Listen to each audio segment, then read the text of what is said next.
देखो थोड़ा तेजी से रिवीजन करेंगे, सही है। चैप्टर का नाम क्या है? विलयन। अब विलयन होता क्या है अगर मैं परिभाषा के तौर पर बात कर लूं, और जल्दी जल्दी देख लेंगे। तो हम लोग जानते हैं विलेय प्लस विलायक के मिश्रण को ही क्या कहते हैं? इसके मिश्रण को ही हम लोग विलयन बोलते हैं। ठीक है। विलेय क्या होता है? जो कम मात्रा में पाया जाए। ठीक है। और विलायक क्या होता है? जो अधिक मात्रा में पाया जाता है। मतलब क्या है? मतलब यह है कि अगर मैं शरबत बनाता हूं तो शरबत किस किस के मिलने से बनेगा? पानी और चीनी। और कम मात्रा में कौन होगा? जाहिर सी बात है चीनी। इस वजह से चीनी तो क्या हो गई? विलेय। और पानी क्या हो गया? विलायक। ठीक है। तो आप लोग सीधे सीधे याद रख सकते हो अगर विलयन की डेफिनेशन के बारे में हम लोग बात करते हैं तो, कि विलयन इस तरीके का होता है ना। विलयन एक समांगी मिश्रण होता है, ये भी बोल सकते हैं हम लोग। क्या बोल सकते हैं? कि विलयन एक प्रकार का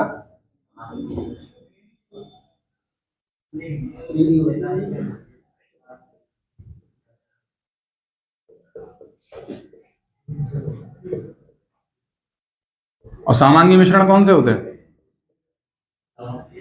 जब दो पदार्थों को एक साथ मिलाया जाए, पूर्णतः घुल जाए, तो उसको हम लोग बोलते हैं समांगी मिश्रण। ठीक है।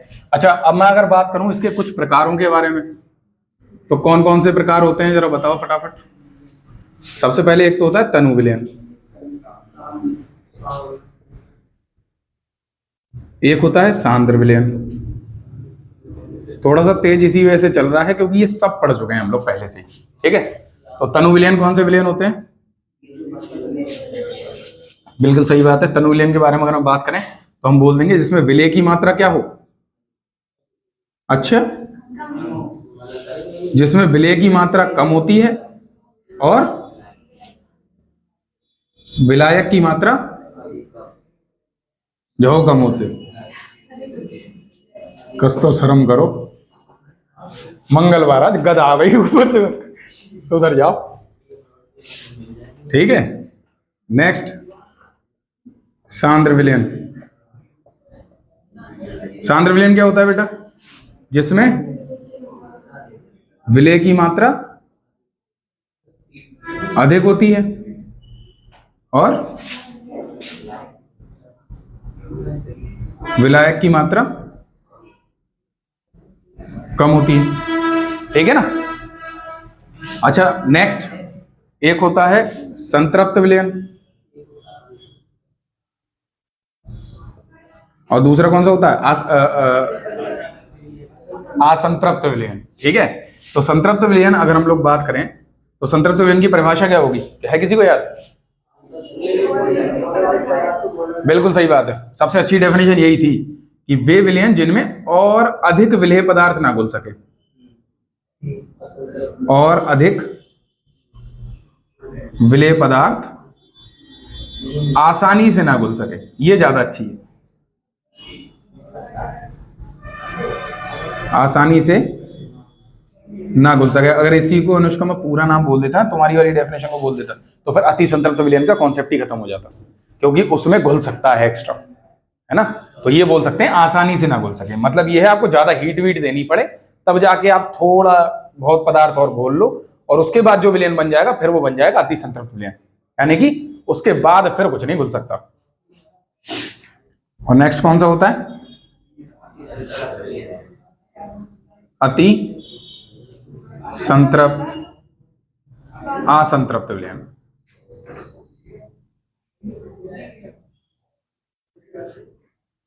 असंतृप्त विलयन के लिए परिभाषा क्या हो सकती है बताओ? वे विलयन जिनमें और विलेय पदार्थों को घोला जा सके। ठीक है। तो वे विलयन जिनमें और विलेय पदार्थों को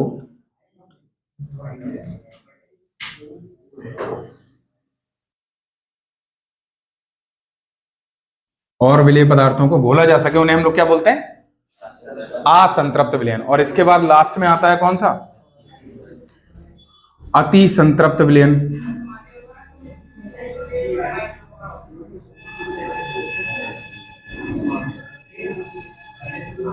और अति संतृप्त विलयन कौन से होते हैं? बिल्कुल सही बात है, यानी कि वे विलयन, वे संतृप्त विलयन, ठीक है, संतृप्त ऐसे या फिर ऐसे लिख दो, संतृप्त विलयन में कुछ और विलेय पदार्थ घोल देने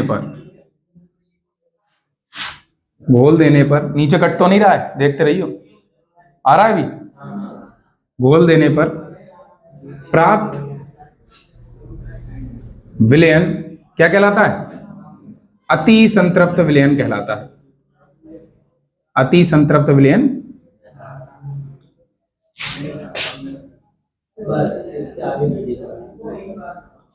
अब ये तो खुद समझदार है,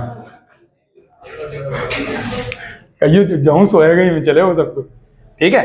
क्या ये वाली बात समझ में आ गई? तो ये तो हो गया विलयन का एक मूलभूत ढांचा जो स्टार्टिंग में हम लोगों ने पढ़ा था, है ना। इसके बाद भी बहुत कुछ था, जैसे कि इसके बाद हम लोगों ने पढ़ा था जैसे कि विलायक की भौतिक अवस्था के आधार पर प्रकार, गैसीय विलयन अलग पढ़े थे, ठोस विलयन अलग पढ़े थे, फिर गैसों का ठोस के साथ विलयन पढ़ा था।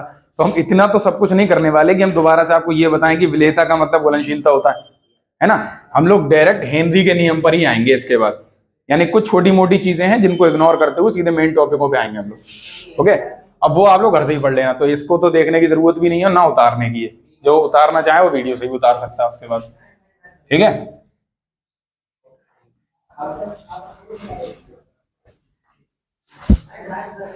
अच्छा कुछ भी कहो, बोतल लगने के बाद दम पड़ जाती बॉडी में यार। यहां से वो मोटरसाइकिल पे गया था, उधर से मोटरसाइकिल कंधे पे रख लाया और धनंजय भी थे संग में। चलो क्या कह रहे, तुम्हें भी रख लाते हैं? तो मोटरसाइकिल बैठ थे ना, हेनरी का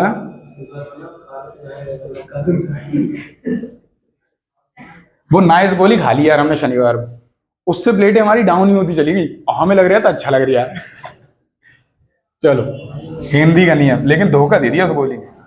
और धोखा उसने क्या, धोखा मच्छरों ने दे दिया। हमारे घर में पल रहे हैं, हम ही काट रहे हैं, देख रहे हो। कहता सही है, रफ्तार अपने ही कमी ना होते हैं।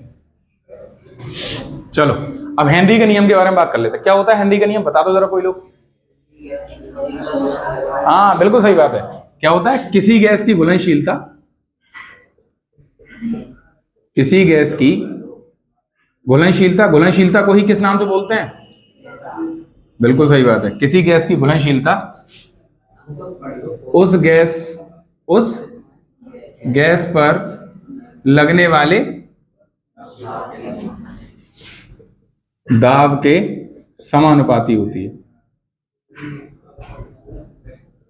और इसी नियम को मैंने ये भी बोला था कि ये एक और तरीके से लिखा जा सकता है, जो कि डाल्टन के अनुसार था। क्या नियम था?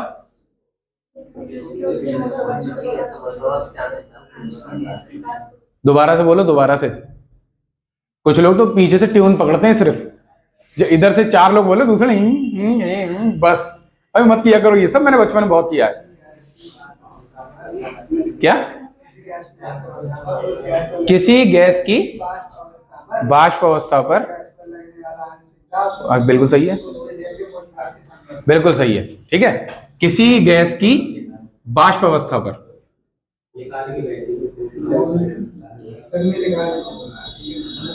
अब बेटा आपस में बहस मत करो।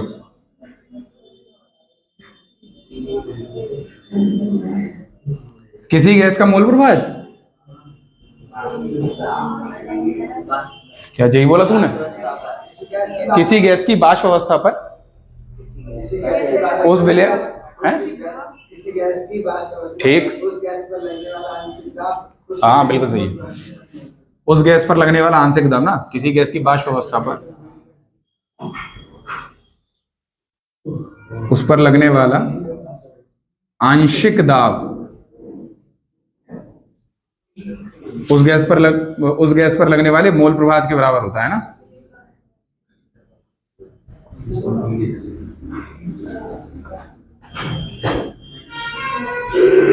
ठीक है। और इसका एक फॉर्मूला भी हमने बताया था, क्या था वो?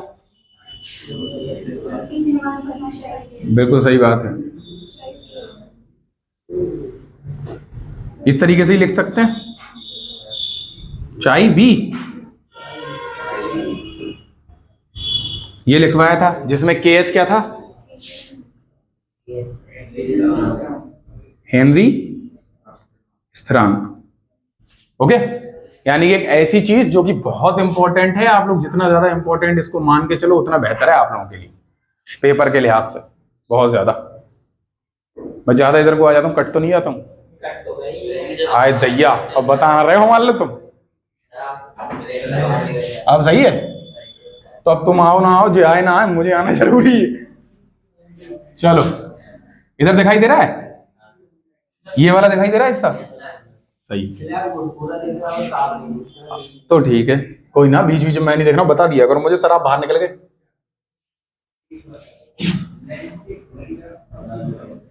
हाँ मैं धनंजय, पता हो तुम्हें, जब मैं उसावा जाता हूँ तो अगला आदमी हेडल पे खड़ा मिलता, आगे निकल जाता हूँ, मैं रास्ता भूल जाता हूँ अभी भी।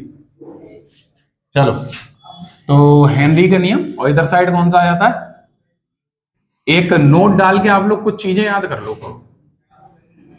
जो जरूरत पड़ेंगी आपको, सही है। सबसे पहले तो ये कि a plus B is equal to T, और एक बात और भी है, इंपॉर्टेंट बात यह है कि ये जो रिवीजन हो रहा है वो सिर्फ उतना नहीं होगा जितना आपके नोट्स में लिखा है, इसमें एनसीईआरटी के सारे क्वेश्चन में इंक्लूड कर दूंगा, और अभी तक के पुराने पेपरों में जितने क्वेश्चन आए हुए हैं वो भी इंक्लूड कर दूंगा। लास्ट 3 चैप्टर के तो मैंने बना रखे हैं पहले से ही, उसके बाद फिर मैंने छोड़ दिया था बनाना, तो वो आगे के बनाना शुरू कर दूंगा। तो 3 चैप्टर के सारे क्वेश्चन आप लोगों को मिल जाएंगे आराम से, ठीक है, और फिर फायदा भी हो जाएगा तुम लोग। यहाँ ए का मतलब क्या होता है, बी का मतलब, और टी का मतलब, ओके। तो अगर मैं बात करूं डब्ल्यू ए की, तो क्या मतलब होगा, विलायक का। अगर मैं बात करूं डब्ल्यू बी की, तो क्या मतलब होगा,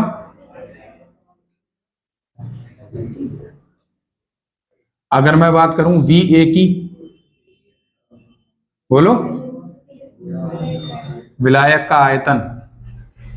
यार ये तुम लोगों को तो बहुत तेजी से आना चाहिए, ये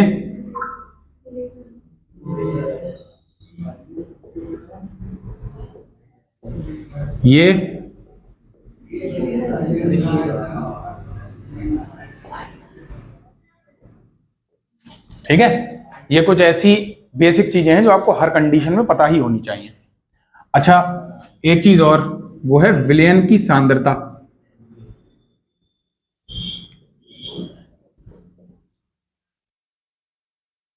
ठीक है। इसके बाद का जो नेक्स्ट पॉइंट है, अब विलयन की सांद्रता कितनी इकाइयों में नापी जाती है ये आप लोगों को तो पता ही होगा, हम लोग धीरे धीरे उन सांद्रताओं के बारे में ही बात करते चले जाएंगे।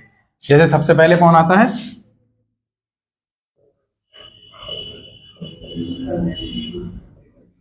मोलरता, किसको परिभाषा पता है, हाँ हाँ बिल्कुल सही, बोलो। 1 किलोग्राम, कौन सा फूंक के आए हो आज,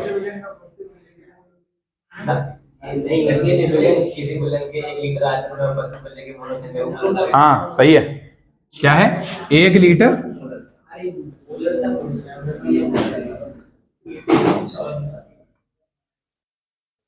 विलेय के मोलों की संख्या, विलेय के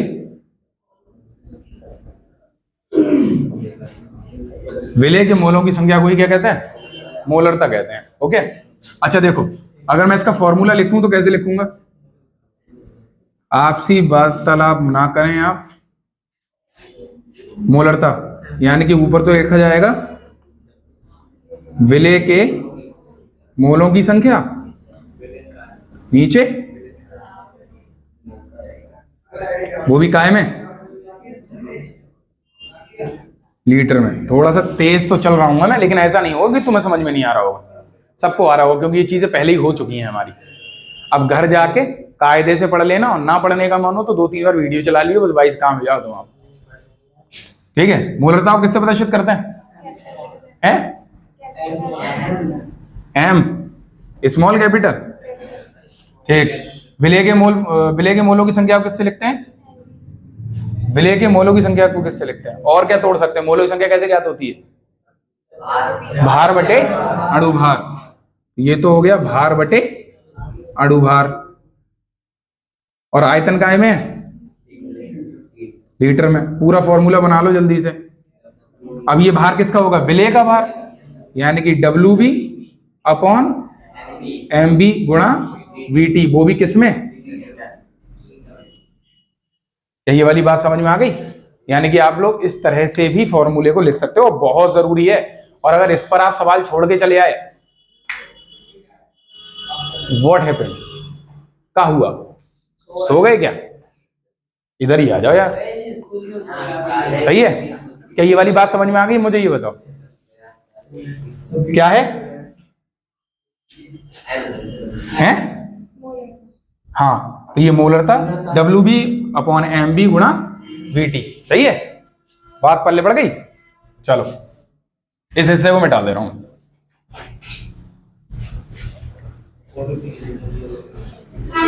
फोटो खींच रहे थे, पहले बताए थे ऐसे कर देता मैं। चलो, हमारा लिया ही नहीं, ये कहने की जरूरत थी तुमको भी?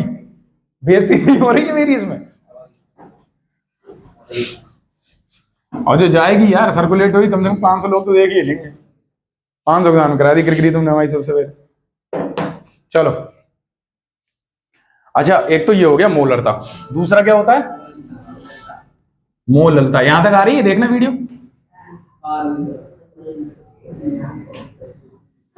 मोलल मनोना धाम से आया ना भाई, शायद वे छोटू सीधे स्कूल चले गए अभी सुबह ही, कल नहीं चले गए स्कूल। हमें लगी कल शाम को आए, शाम ही स्कूल ही चले गए। भानपाल जी से गेट खुलवाओ वो रात कन का गए वहां। फैमिली के साथ वहां क्या करने गया? हॉस्टल। हाँ, मनोने की बता रहे हो? मनोना की बता रहे हो? मनोना धाम।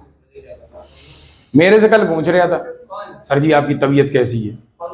अनमोल दिवाकर लाइव पे, मतलब मैं ऐसे ही चला गया था लाइव पे ना, देख रहा था। अनमोल ने बड़े पेटे होंगे। अच्छा, तो तुम ले गए ना अकेले, तो वो कुव्वत ही नहीं उसकी। मैं लड़ लिया हूँ किसी से, कहीं जे मत क्या जे पिट लिया हूँ किसी से, तब तक लड़ता नहीं है वो। चलो चलो चलो, ये बताओ, ये दिखाई दे रहा है? ये आ रहा है? ये पूरा बोर्ड आ रहा है? तो इतने में तो मैं भी दिख रहा हूँ थोड़ा बहुत। सही है, ठीक, कोई बात नहीं। मोललता है, मोललता की परिभाषा क्या होती है? 1 किलोग्राम विलायक में उपस्थित विलेय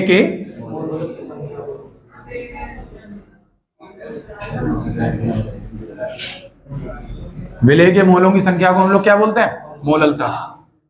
अब देखो डायरेक्ट लिख रहा हूं मैं, सही है? अब विलेय के मोल यानी कि WB अपॉन MB गुणा नीचे क्या आएगा? बिल्कुल सही बात है, WA, वो भी किस में? अच्छा, एक बात और मुझे याद आ गई, कभी भी स्मॉल w और कैपिटल W आए तो परेशान मत होना। सही है? कुछ किताबें और कुछ टीचर्स भी ऐसे पढ़ा देते हैं कि वो स्मॉल w को तो ले लेते हैं विलेय का भार। अच्छा, हमने भी ऐसा किया है। कहां पे किया है आपको याद होगा? जहां मैंने फॉर्मूले कराए थे, क्वथनांक में उन्नयन, हिमांक में अवनमन, वहां ये कराया था मैंने। एक जगह W स्मॉल w, एक जगह कैपिटल W लिया था। तो ये हो गया विलेय का भार, और जब कैपिटल W के बारे में बात करें तो ये हो गया विलायक का। ऐसे करके मैंने मान लिया था। तो ये डिनोटेशन, मतलब ये डिनोट जो करते हैं वो अपने हिसाब से कर सकते हैं हम लोग। ओके, तो ये परेशानी वाली बात नहीं है। चलो, मोललता हो गया। उसके बाद क्या आता है? ठीक, नॉर्मलता के बारे में बात कर लेते हैं। चलो ऐसे चला जाओ, अब इधर देख ले भाई। नॉर्मलता, सही है? नॉर्मलता के बारे में अगर हम बात करें तो परिभाषा क्या होती है? जल्दी से बोलो फटाफट। हैं? हाँ राइट, 1 लीटर विलयन में उपस्थित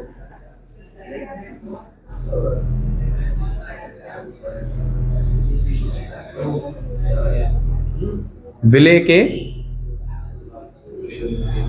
ग्राम तुल्यांकों की संख्या। ग्राम, अच्छा मैं जितनी भी ये सांद्रताएं करा रहा हूं सबसे ज्यादा इंपॉर्टेंट है ये। फोन आ रहा है, किसका आ रहा है, नंबर बता।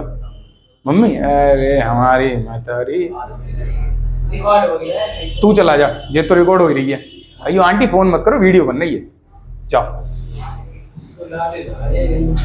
कुणाल, तुम्हारा नाम भी आ गया। अब कमेंट में अपना नाम डाल दियो, मैं था वो जोड़ के गया था मम्मी को बताने के लिए। चलो, 1 लीटर विलयन में उपस्थित विलेय के ग्राम तुल्यांकों की संख्या को क्या कहते हैं? नॉर्मलता कहते हैं। अब देखो नॉर्मलता का मतलब n, और ग्राम तुल्यांकों को कैसे सही करके लिखते हैं? बताओ ग्राम तुल्यांक कैसे निकालते हैं? हाँ बिल्कुल सही है, WB अपॉन EV गुणा VT, वो भी किसमें? लीटर में। अब यहां EV क्या है? नहीं, ग्राम तुल्यांकों की संख्या ये मिला के है, तुल्यांकी भार, ये याद रखना है आपको। WB का मतलब क्या है? विलेय का भार। EV क्या है? विलेय का तुल्यांकी भार।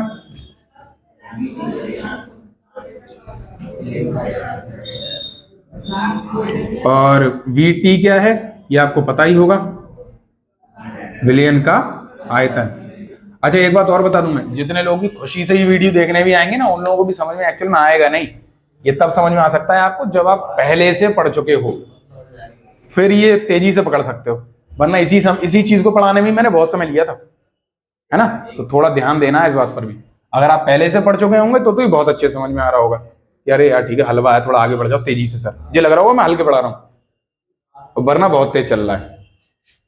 सही है, नॉर्मलता भी हो गई। नॉर्मलता के बाद क्या था? राइट, मोल प्रभाज।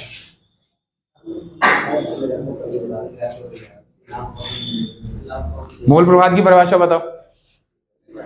किसी घटक का मोल प्रभाज उस घटक के कुल मोलों की संख्या तथा विलेय की मोलों की संख्या तथा कुल मोलों की संख्या के अनुपात के बराबर होता है। ठीक है, क्या बोला हमने? किसी घटक का मोल प्रभाज, आपसी वार्तालाप मत करो भैया। किसी घटक का मोल प्रभाज उस घटक के मोलों की संख्या तथा कुल मोलों की संख्या के अनुपात के बराबर। बिल्कुल सही बात है, चाय से प्रदर्शित करते हैं इसको। ठीक है, अब देखो जैसे अगर मुझे चाय बी लिखना है, चाय बी का मतलब क्या हो गया? मोल प्रभाज किसका? विलेय का। तो जो हम फॉर्मूला लगाएंगे वो क्या लगाएंगे? NB अपॉन Na प्लस, इस तरीके से ही तो निकाल सकते हैं। और Na प्लस NB का मतलब ही NT हो गया, है ना। तो कुल मोलों की संख्या को इस तरीके से शो किया जा सकता है। ये हो गया मोल प्रभाज। अच्छा, अब यहां तक जिसको भी नोट करना हो वो नोट कर लेना, तुम्हें दोबारा मारनी हो तो मार लो, तुम अपना फोटो खींच लो जल्दी से। इतनी देर में तो स्क्रीनशॉट ले लेते, बस अच्छी क्वालिटी हो जाती है ना। यार ये होता ही है, 1 साल से अच्छा कोई एंड्रॉइड नहीं चल रहा, ये बात सही है, चाहे कितना ही अच्छा ले लो। धनंजय लिया है, हम लोग का 1 साल चल तब भी जाता है, उनका देखिए तुम 3 महीने हम घर आ गए, हमारी शर्त लग चुकी है हमारी। तो हमें पता है ना धनंजय कैसे रखेंगे फोन। धनंजय फोन चलाते चलाते सो जाते हैं, ऐसे ऐसे साइड में रख के सो जाते हैं, पटाख से गिरता है वो नीचे। कमाल आदमी है, इतना पैसा जरूरत क्या? डिस्चार्ज हो जाता फेंक देते हैं फोन, चार्ज ना करते हैं। चलो नेक्स्ट, क्या लिखा? मोल प्रभाज से हो गया था ना। ठीक, अगला आता है द्रव्यमान प्रतिशत। द्रव्यमान प्रतिशत कैसे निकालते हैं बताओ? विलेय का भार बटे विलयन का भार गुणा 100। ठीक है, कैसे करके लिख दूं इसको? WB अपॉन WT गुणा 100। इससे क्या निकलता है? द्रव्यमान प्रतिशत। ये भी एक फॉर्मूला है जिससे सवाल निकलते हैं, और इन सब पर खूब सारे सवाल कराए मैंने। उसके बाद एक होता है आयतन प्रतिशत। कैसे निकलता है बताओ? बोलो।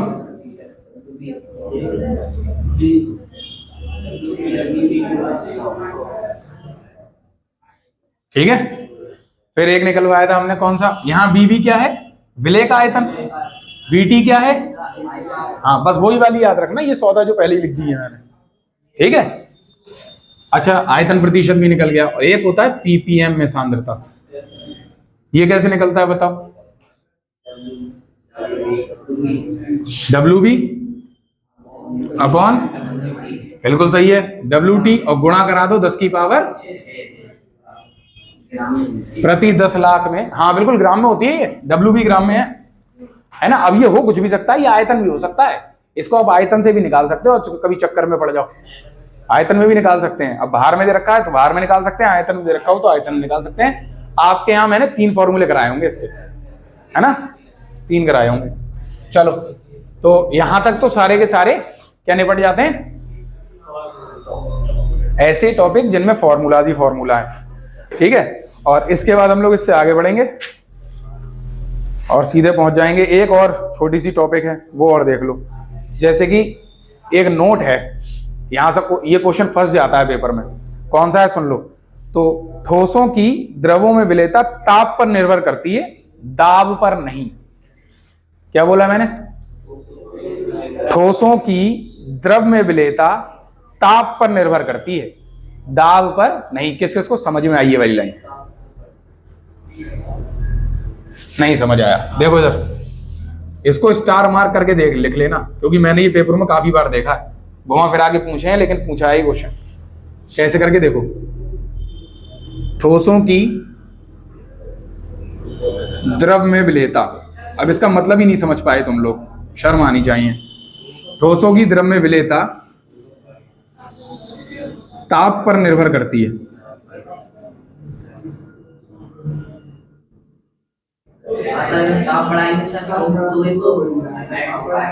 बिल्कुल सही बात है, अब आगे समझ में लिखते ही।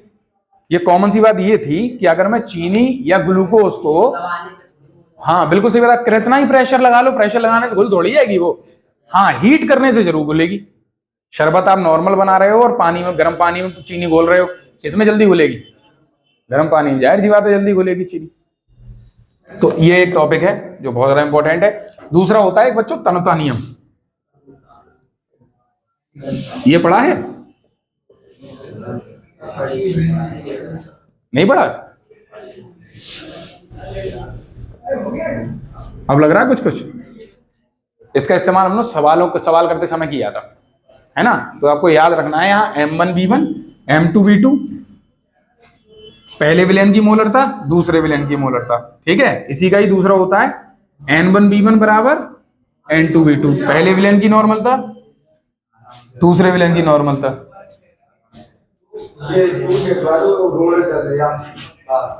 जिसकी भी हो हटा दियो। अरे वो रोड सही हो रहा है ना, कंस्ट्रक्शन काम चल रहा है। जिसकी भी हो अंदर बोल दो, अंदर वाले बैच में होंगे। कहीं उठा लियो ना, तो फिर बटोरने पड़ेगी, झाड़ू को लेके जाइयो यहीं से। तुम्हारी किस साइड है? ओए वीडियो रोकियो 1 मिनट को, पॉज कर दे, सही है? ला, हाँ हो गई ऑन, ठीक। अच्छा अब देखो, मैंने बोला तन्यता नियम, 2 तरीके के फॉर्मूलाज होते हैं। मना कर दो इनसे, कहीं बदतमीजी ना करें। तो इसमें क्या है, M1 M2 दोनों ही क्या है, मोलरता।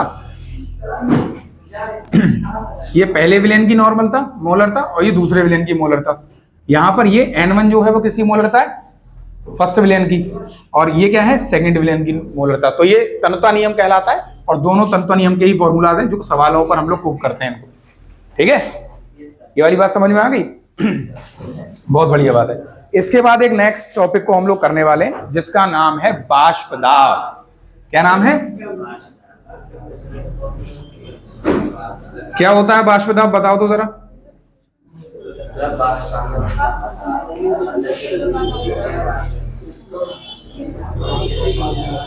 यहां जल्दी बोलो।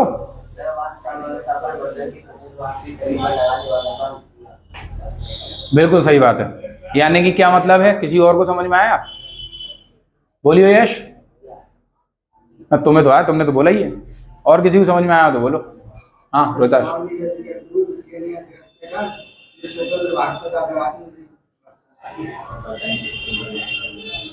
ठीक है, लेकिन देखो मैंने इसको बहुत अच्छे तरीके से इस तरीके से बताया था कि ये एक बर्तन है, इस बर्तन में ऊपर गैस भरी है, नीचे क्या है, द्रव है। इसको हमने गर्म करना शुरू कर दिया, तो गर्म करने पर क्या होता है, गैस ऊपर से नीचे बदलना शुरू होगी और ये पानी गैस में बदलेगा और गैस पानी में बदलेगी।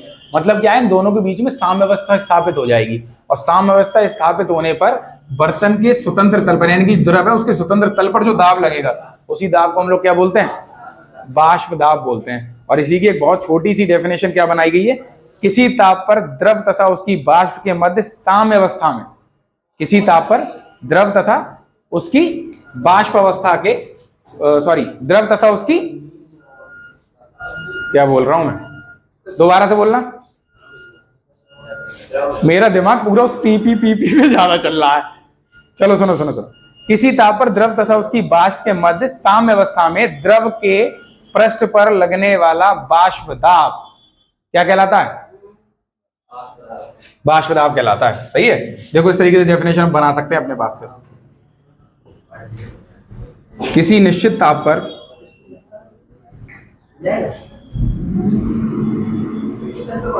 बेटा बोलो मत, किसी निश्चित ताप पर किसी द्रव तथा उसकी बाष्प के मध्य साम्य अवस्था